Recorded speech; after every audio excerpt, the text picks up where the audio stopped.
বৈষম্যের বাংলাদেশ দেখতে চায়।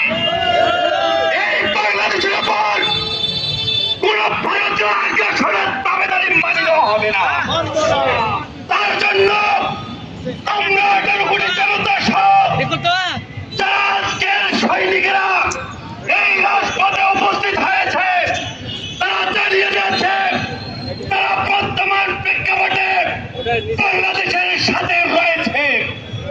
যদি আবার যুদ্ধ দিতে হয় তারা আবার সবাইকে সাথে নিয়ে যুদ্ধে ঝাঁপিয়ে পড়বে ইনশাআল্লাহ। আমরা আমাদের বাংলাদেশকে নিয়ে আর কোন ষড়যন্ত্র হতে দেব না।